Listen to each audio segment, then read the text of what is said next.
Lakshmi Vilas bank एक हफ्ते में सर हमने देखा कि पूरा का पूरा रेजोल्यूशन हो गया।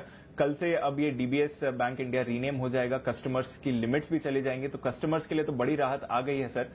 पर जो शेयर होल्डर्स हैं, आज से ट्रेडिंग सस्पेंड हो गई और कल जो ये हमने बिना मतलब के 5% का सर्किट देखा था ऊपर की तरफ, उनका क्या हुआ सर? उन शूरवीरों और बहादुरों का सम्मान करना चाहिए जो लाइन में लगकर शेयर खरीद रहे थे कल। और कल इसीलिए जब आपने दोपहर में पूछा भी ये स्कीम का अप्रूवल कैबिनेट से आया, तो मैंने कहा कि मेरी समझ के तो बाहर है। जो लोग खरीद रहे हो हमसे ज्यादा समझदार है या उन्हें कुछ पता होगा, मुझे नहीं पता क्या है। लेकिन पॉइंट यही है दीप कि जब आरबीआई का सर्कुलर आपको साफ साफ कह रहा है कि जिस दिन मर्जर एप्लीकेबल हो जाएगा उस दिन से ये शेयर ट्रेड करना खत्म है। अब मुझे बताओ किसको ये नहीं पता था? ये उसमें साफ साफ लिखा है सर्कुलर में कि जैसे ही मर्जर अप्रूव होगा, क्या हुआ है वो बताता हूं। जो अच्छा हुआ है, जिसकी वजह से लोग फंसे, अच्छा क्या हुआ है? किसी ने ये नहीं सोचा कि एलवीबी को आप मोरेटोरियम में डालेंगे और मोरेटोरियम में डालते ही आधा घंटे बाद आपका एक डीबीएस आ जाएगा जो उसको टेक ओवर कर रहा है, उसके बिजनेस को टेक ओवर कर रहा है एकदम शार्प और फास्ट, ताकि 25,000 रुपए की जो आपने लिमिट रखी है एक महीने के लिए, उसके बावजूद लोगों की लाइन न लगे। और लगी भी नहीं। एलवीबी के बाहर कहीं हमने रिपोर्टर भेज के लाइन शूट नहीं की, या ऐसा नहीं कि कोरोना काल है इस वजह से, बट लाइन लगी ही नहीं। तो आरबीआई ने वो काम बहुत सिस्टमेटिकली किया कि पहले बायर ढूंढ लिया, कौन चलाएगा एलवीबी बैंक, कैसे इसको मोरेटोरियम में डालना है, कैसे आपको बैंक को दूसरे बैंक को ट्रांसफर कर देना है, पहली बात। दूसरी बात, इतना फास्ट काम हुआ है ट्रांसफर करने का कि मतलब ये तो इतिहास में मैंने पहली बार देखा कि आपको 15 दिन में 20 दिन में ही सारा काम खत्म होता हुआ नजर आए। कैबिनेट की अप्रूवल भी हो गई, मर्जर भी हो गया, नाम भी चेंज, और आज से नया बैंक, नया नाम।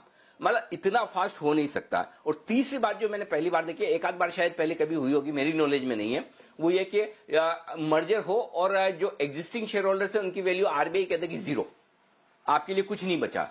ये तीसरी चीज इंटरेस्टिंग हुई है जो लागू हो गए। कल ये बात बोली भी थी कि जो लोग खरीद रहे हैं वो ये मानकर चले कि उनको सिर्फ मैक्स 7 रुपए 65 पैसे का नुकसान है, यानी कि पूरी की पूरी कैपिटल 7 रुपए 65 पैसे है। और एग्जैक्टली आज से इन शेयरों की वैल्यू जीरो हो गई है। अब कुछ है ना, ज्यादा दिमाग वाले लोग ये सोच सकते हैं कि 7 रुपए 65 पैसे में हमने एलवीबी लिया है, अब वो डीबीएस इंडिया बन गया है, तो हमारे पास डीबीएस के शेयर होल्डर शेयर्स हो जाएंगे, भले ये डीलिस्ट हो जाएंगे। और इसका जवाब है जी नहीं, ऐसा नहीं हो रहा है।